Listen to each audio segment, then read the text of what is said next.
सो hi everyone. आज का जो सेशन है वो बेसिकली बायजूस में एकेडमिक स्पेशलिस्ट की जो जूम इंटरव्यू से रिलेटेड है। ठीक है, उसमें क्या क्या क्वेश्चंस पूछे जाते हैं, क्या प्रोसेस है जॉब के लिए।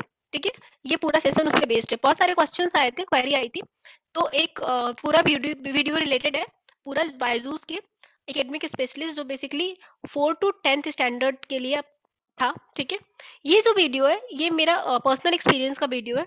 सो और मैंने पार्ट टाइम टीचिंग के लिए अप्लाई किया था। ठीक है, सो ये जो जूम इंटरव्यू सेशन हुआ था वो बेसिकली पार्ट टाइम टीचर्स के लिए ही हुआ था। वैसे पार्ट टाइम और फुल टाइम दोनों के लिए सेम इंटरव्यू होता है, बट स्टिल मैं क्लियर कर दे रही हूँ कि जो मेरा सेशन था वो पार्ट टाइम टीचिंग के लिए ही था। ठीक है, क्या क्या क्वेश्चंस पूछे गए थे और क्या प्रोसेस, तो सबसे पहले ये देख लेते हैं कि क्या प्रोसेस है। ठीक है, बायजूस में अप्लाई करने का, और उसके बाद ये देख लेंगे कि क्या क्वेश्चंस पूछे गए थे। सो मैंने ऑनलाइन, आप कह सकते हो कि सोशल मीडिया के थ्रू मैंने देखा था कि बायजूस में हायरिंग चल रही है 4 to 10 क्लास के लिए। ठीक है, तो साइंस और मैथ की चल रही थी, तो मैंने साइंस के लिए अप्लाई किया था। तो सबसे पहले आपको क्या करना होता है, अपना पूरा इंट्रोडक्शन पेज एक तरह से फिल करना होता है, नेम और बाकी सब कुछ। ठीक है, ईमेल कॉन्टैक्ट और ये सब। इसके अलावा आपको रिज्यूम अपलोड करना होता है, और साथ ही साथ 5 to 7 मिनट का एक टीचिंग डेमो वीडियो देना होता है। ठीक है, वो आप किसी भी अपने टॉपिक पे बना सकते हो। वो बेसिकली टॉपिक्स कुछ गिवन होता है, जैसे कि अगर मैं बायो की बात करूँ तो वो डिफरेंट डिफरेंट मुझे वीडियो टॉपिक्स मिले थे, लाइक सर्कुलेटरी सिस्टम। ठीक है, रिप्रोडक्शन। तो मैंने जो अपना डेमो वीडियो बनाया था वो बनाया था रिप्रोडक्शन पे। ठीक है, उसके बाद मैंने आई थिंक दिसंबर में अपलोड किया था, दिसंबर के लास्ट वीक में। और उसके बाद मुझे उस टाइम पे तुरंत आपको मेल आ जाता है कि आपका वीडियो पहुंच चुका है, हम आपको कुछ दिनों बाद इन्फॉर्म करेंगे। बट 1 वीक तक मैंने वेट किया, इन्फॉर्म कोई मैसेज नहीं आया, तो मैंने सोचा हो सकता है मेरा वीडियो डेमो के लिए सेलेक्ट नहीं, डेमो वीडियो जो है मेरा वो सेलेक्ट नहीं हुआ। बट मुझे 20th को कॉल आई। ठीक है, 20th Jan को, ऑलमोस्ट 4 वीक के बाद।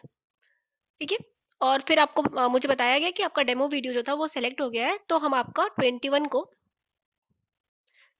जूम पे लाइव इंटरव्यू लेंगे। ठीक है, जूम पे लाइव इंटरव्यू लेंगे। ठीक है, और इसके रिगार्डिंग मुझे 2 मेल्स आई थी। ठीक है, तो प्रोसेस क्या है, सबसे पहले आपको डेमो वीडियो देना है विद रिज्यूमे। ठीक है, और डेमो वीडियो विद रिज्यूम के बाद आपको एक कॉल आएगी या फिर मेल भी आ सकता है, दोनों ही पॉसिबिलिटी है। या तो कॉल के थ्रू आपको अपडेट किया जाएगा या मेल के थ्रू। ठीक है, और जो last and most important session है वो है आपका जूम इंटरव्यू। ठीक है, जूम पे लाइव इंटरव्यू है। ठीक है, सो ये फाइनल स्टेप है जो जूम इंटरव्यू है। ठीक है, मैंने पार्ट टाइम के लिए अप्लाई किया था। जब आपको आपके पास कॉल आती है तो आपसे पूछ भी लेते हैं कि आप पार्ट टाइम के लिए आप करना चाहते हो या फिर फुल टाइम के लिए, उसके अकॉर्डिंग वो सेशन रखते हैं।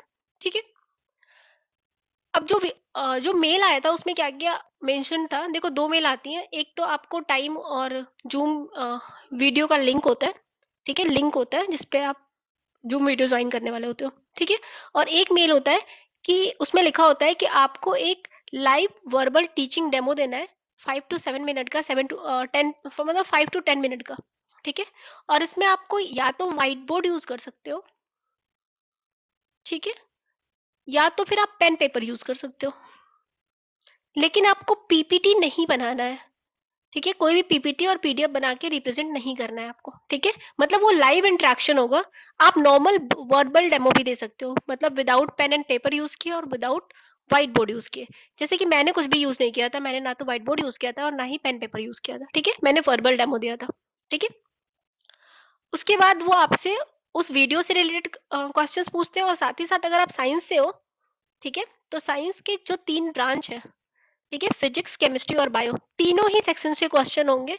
और उन्होंने ईमेल में ही आपको टॉपिक्स मेंशन कर दिए हैं, जैसे कि फिजिक्स की बात कर ले तो उसमें मोशन चैप्टर है, लाइट चैप्टर है। ठीक है, केमिस्ट्री की बात कर ले तो टेक्निक्स ऑफ सेपरेशन है, इसके अलावा मेटल्स एंड नॉन मेटल्स है, और बहुत सारे टॉपिक्स है। ऐसे उन्होंने बायो के भी बहुत सारे टॉपिक्स मेंशन करके रखे हैं जिससे वो क्वेश्चन आंसर्स करेंगे। ठीक है, ये सारे टॉपिक्स आपको प्रिपेयर रखने हैं। ठीक है, सो ये तो बात हो गई मेल की। फिर अब हम बात कर लेते हैं जो इंटरव्यू हुआ था। ठीक है, उसमें क्या क्या क्वेश्चंस थे और क्या क्या हुआ था। ठीक है,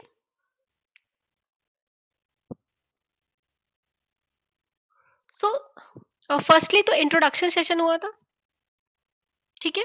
सबसे पहले उन्होंने इंट्रो लिया था मेरा, बहुत नॉर्मली बहुत कामली वो लोग बात करते हैं, मीन्स आपको कोई भी टेंशन लेने की जरूरत नहीं है, ठीक है। इंट्रोडक्शन सेशन होता है 2 मिनट का, जिसमें आपको बेसिकली अपना नेम, आप क्या करते हो, आपका प्रोफेशन का है, कहाँ पे रहते हो, नॉर्मल आपको इंट्रोडक्शन देना होता है, ठीक है। इंट्रोडक्शन के बाद जो सेकेंड पॉइंट था that was zoom, that was आपका वर्बल टीचिंग, ठीक है ना। वर्बल टीचिंग देनी थी आपको, ठीक है। टीचिंग का कोई भी आपने एक टॉपिक प्रिपेयर करना है, ठीक है, आपको उसको प्रैक्टिस कर लेनी है, आप मिरर के सामने प्रैक्टिस कर सकते हो या फिर अपने भाई बहनों के सामने प्रैक्टिस कर सकते हो, ठीक है। और फिर उसको आपको रिप्रेजेंट करना है वहां पे, ठीक है। वर्बल टीचिंग की एक बात अच्छी थी कि वो उन्होंने, जब हम वर्बल टीचिंग दे रहे थे तो उस टाइम पे उन्होंने अपना माइक और कैमरा दोनों ऑफ कर लिया था, ठीक है। और ये आपके लिए बहुत अच्छा हो जाता है ताकि आप थोड़ा भी नर्वस नहीं होते हो, क्योंकि आपको सामने कोई दिखाई नहीं दे रहा होता है, तो आप इजिली अपने पूरा जो आपका कंटेंट है उसको डिलीवर कर पाते हो, ठीक है।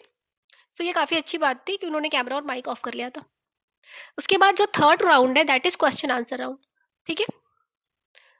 सो क्वेश्चन आंसर राउंड में वो बताएंगे कि अब मैं आपसे क्वेश्चन आंसर्स पूछने जा रही हूँ, ठीक है। सो क्वेश्चन आंसर राउंड में क्या क्या होता है ये मैं आपको बताती हूँ। देखो, मेरा जो डेमो टॉपिक था वो था सेल, ठीक है। मैंने सेल पे ही डेमो दिया था, ठीक है। सेल के बारे में मैंने उनको जितनी भी चीजें बताई, उससे वो उसी से रिलेटेड उन्होंने क्वेश्चंस पूछे सबसे पहले तो, ठीक है। तो पहला पॉइंट ये हो गया कि आप जो भी टॉपिक रिप्रेजेंट करोगे वहां पे उस टॉपिक से क्वेश्चंस पूछे जाएंगे, ठीक है। अगर आप केमिस्ट्री के हो तो केमिस्ट्री के, आप फिजिक्स के हो तो फिजिक्स के, आप बायो के हो तो बायो के, और जो टॉपिक आपने पढ़ाया है उसी टॉपिक से सबसे पहले क्वेश्चन पूछे जाते हैं। जैसे मेरे क्वेश्चन थे कि why a cell is a living entity, ठीक है, आप क्यों बोलते हो सेल को लिविंग एंटाइटी, ठीक है। फिर उन्होंने पूछा था कि प्लांट और एनिमल सेल के बीच में डिफरेंस क्या है, what is the difference between eukaryotes and prokaryotic cell, why plant have cell wall, okay. And the question was why plant need chloroplast, and one more question was there कि cell organelles are found where in the cell, ठीक है। सो इन सारे questions के आपको answer करने थे एक एक करके, ठीक है। मैंने सारे क्वेश्चंस के आंसर दिए थे। इसके बाद वो बोलते हैं कि ये तो आपके डेमो वीडियो से रिलेटेड टॉपिक का क्वेश्चन आंसर हो गया, ठीक है। अब हम आपसे आपका जो क्वेश्चन आंसर सेशन है उससे रिलेटेड क्वेश्चंस पूछेंगे। तो उनके ऊपर डिपेंड करता है कि वो बायो से पहले पूछेंगे कि केमिस्ट्री से पहले पूछेंगे कि फिजिक्स से पहले पूछेंगे। मेरे से सबसे पहले बायो से क्वेश्चन पूछा गया था, ठीक है। सो बायोलॉजी से उन्होंने कुछ क्वेश्चंस पूछे थे, like types of blood vessels कितनी होती हैं, ठीक है, और कौन सी ब्लड वेसल का क्या काम है, ठीक है। What is difference between artery and when, ठीक है। आर्टरी और वेन के बीच में डिफरेंस भी पूछा गया था, जो क्वेश्चन में आई थिंक मैंने यहाँ पे नोट डाउन नहीं किया, छूट गया, ठीक है। इसके अलावा उन्होंने पूछा था कि पल्मोनरी वेन और पल्मोनरी आर्टरी में क्या डिफरेंस है, ये स्पेसिफिक क्यों है, ठीक है।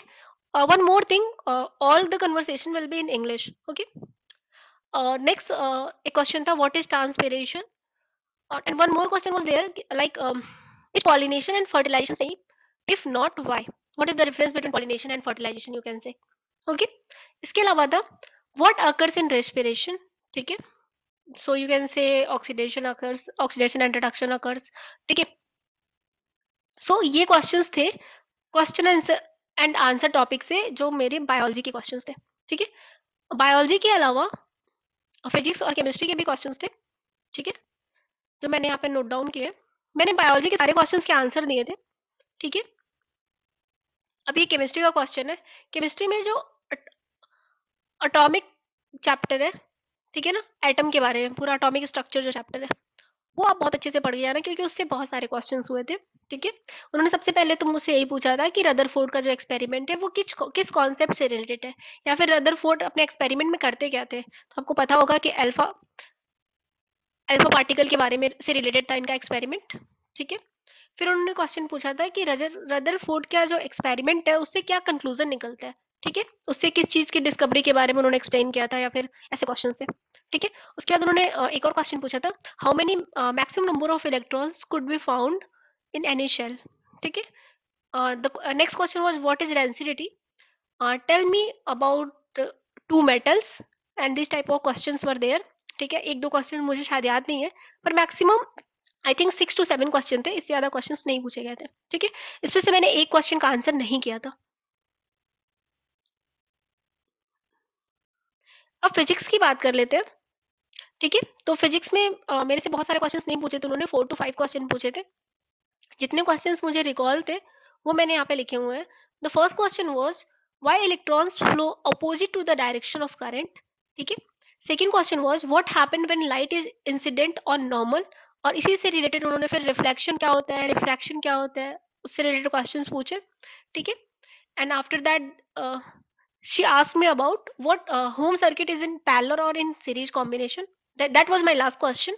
ठीक है। उसके बाद उन्होंने बेसिकली क्वेश्चन आंसर सेशन खत्म हो गया, उन्होंने बोला कि आपका क्वेश्चन आंसर सेशन खत्म हो चुका है। ठीक है। मैंने ऑलमोस्ट जितने भी क्वेश्चंस पूछे गए थे उसमें से 3 क्वेश्चंस के आंसर नहीं दिए थे। ठीक है। At that time I was not recalling the answer, so I simply said I don't know about this concept और I need to read about it. Okay. इसके बाद बात करें तो उन्होंने मुझे वर्क के बारे में बताया कि आपका पैकेज क्या है। ठीक है। आपका टाइम स्लॉट क्या रहेगा, 2 टाइम स्लॉट के बारे में उन्होंने बताया, जो आपको ऑलरेडी जब एचआर की कॉल आती है तभी वो बता देते हैं कि एक जो टाइम स्लॉट है वो 2 to 6 के आसपास का है, 3 से 6 के आसपास, 2 और 3 to 6 के आसपास का है। जो दूसरा टाइम स्लॉट है वो 6 to 10 का है। ठीक है। और संडे का अलग है, 9 to 12 और 1 to 4 है। ठीक है। इसके बारे में उन्होंने बेसिकली मुझे थोड़ा बहुत बताया था। ठीक है। और उसके बाद उन्होंने बताया था कि जब भी एचआर की कॉल आएगी, अगर आप सेलेक्ट होते हो तो आपको कॉल आएगी, और इसके लिए आपको 3 to 4 वीक तक वेट करना पड़ सकता है। ठीक है। सो ये मेरा इंटरव्यू के बारे में था, होल एक्सपीरियंस मेरा कैसा कैसा हुआ इंटरव्यू और क्या क्या क्वेश्चंस पूछे गए थे। ठीक है। इससे रिलेटेड कोई डाउट हो, आपका इंटरव्यू हो और आपको कोई डाउट हो तो आप कमेंट करके क्वेश्चंस पूछ सकते हो, या फिर आप पूछ सकते हो कि क्या जो भी आपके मन में डाउट हो वो आप यहाँ पे क्लियर कर सकते हो कमेंट में। ठीक है। सो आज का वीडियो यहीं पे एंड करते हैं। अगर होप सो अगर मुझे मैं सेलेक्ट होती हूँ तो मैं उस पर भी वीडियो बनाऊंगी। ठीक है।